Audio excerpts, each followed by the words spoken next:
It feels only like yesterday that we saw the launch of the OnePlus Watch 2, and the OnePlus Watch 2R is already out. And just like its R line of phones, the Watch 2R is also a stripped down version with clever cost cutting to make it more appealing for everyone. And I'll say this outright, OnePlus is killing it with its WearOS smartwatch strategy. So what's new in the Watch 2R? What's different? If it's worth buying? All of that we'll answer in this video. Hi, I'm Ershad. You're watching Trakin Tech English, your destination for detailed, incisive gadget reviews.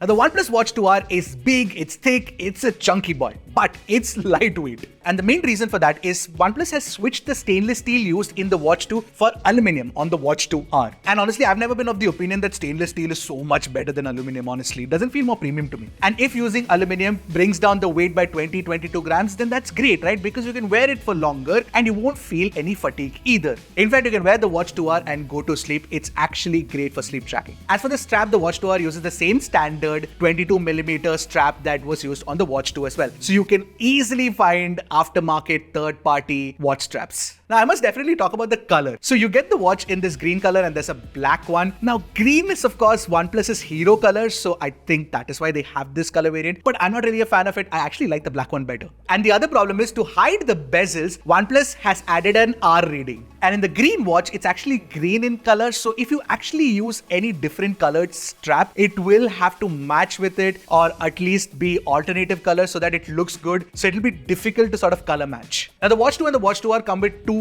proper function buttons, and there's a slight change to the way they are machined. So basically, the Watch 2 has a little bit of serrations, which makes it feel slightly more premium, but this one is flat and circular, but it again, not too much of a big deal. And the Watch 2R also comes with IP68 rating and 5 ATM certification as well. But you do not get the military standard 8108 certification, which is available on the Watch 2. Truth be told, I really appreciate the changes to the Watch 2R to make it more affordable. The slight little compromises and tweaks that OnePlus has made is actually very good because it makes it lightweight, and a watch should be comfortable to wear for long. That is the most important thing, at least for me. Also, what's important for me is the fact that you guys hit the subscribe button. Guys, come on, do it. So many of you watch our videos, not hit subscribe button. Come on, give us your support. We need it. Now, while the design has been changed up from the Watch 2, the Watch 2's display is nearly identical. So it's a 46mm dial and it's available only in one size. So it's good for big hands, not good for small. And it's a 1.43-inch AMOLED round screen with 60Hz refresh rate and a peak brightness of 1000 nits. So when you take it outdoors, it's plenty bright.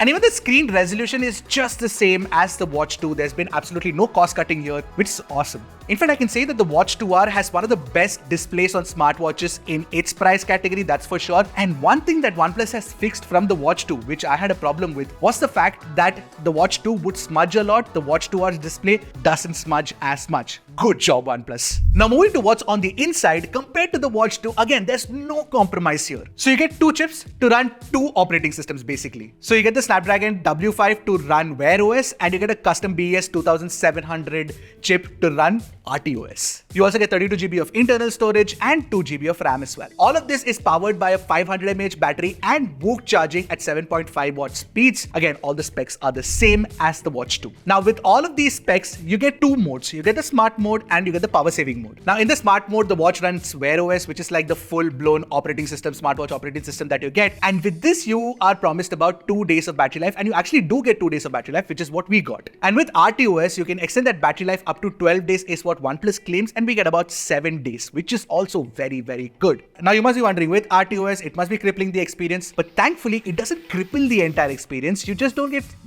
app support. Sports mode, heart rate tracking, step tracking, sleep tracking, all of that is actually present. So yeah, battery life on the Watch 2R is absolutely fantastic. It's actually as good as the Watch 2. And in the smartwatches ecosystem that you have in this price category running WearOS, OnePlus Watch 2 and OnePlus Watch 2R give you the best battery life. And what about performance? Well, it's fast, it's smooth, it's actually very, very responsive. I was surprised at how good it was. So you get all the basic fitness features. You get heart rate monitoring, you get step tracking, you can check your VO2 max, you can check your SpO2, you can also track your sleep, and of course there are 100 sports mode as well. But the one thing that is available on the Galaxy Watch 7 that is not available on the Watch 2R is ECG monitoring. You can of course sync your notifications from your phone, but OnePlus users have a couple of extra things. For example, you can sync your weather data and you can sync your alarms as well. Of course, you've got the Play Store, so you can download apps and even games, by the way. But of course, we used a lot of YouTube music and keep notes from the watch itself. It's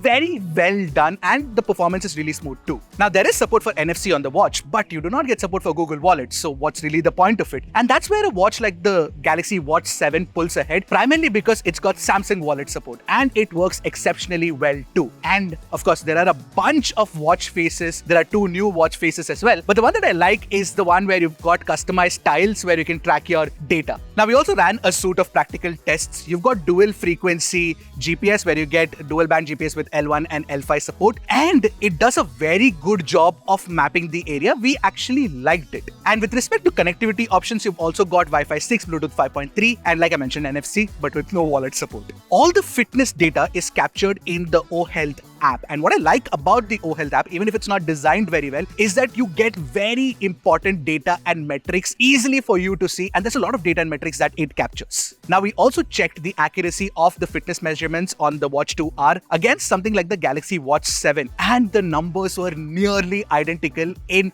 almost all of what we were testing. For example, the heart rate was very similar and so were the SpO2 levels. But more importantly, we actually walked 1,000 steps with these watches in our hands and they tracked exactly 1,000 steps, which is crazy. The only area where we felt the Watch 7 was better is that the automatic workout tracking or exercise tracking was better on the Watch 7 compared to the Watch 2R. Now, we also checked sleep tracking. It showed deep sleep, light sleep and REM. But honestly, truth be told, I think other smartwatches do it slightly better. Now, there are your normal sports modes, but there are a couple of extra options like badminton and skiing. And of course, I'm not going skiing in Pune unless magically, rain turns into snow. But we did try out the badminton feature and it actually tracks a lot of useful data for professional players. For example, it tracks the longest rally or even the number of swings you've made. So it's nice. It's well done. You know what? The Watch 2R is a very sensible Android Wear OS smartwatch. For a much lower price compared to the Watch 2, you get almost every single feature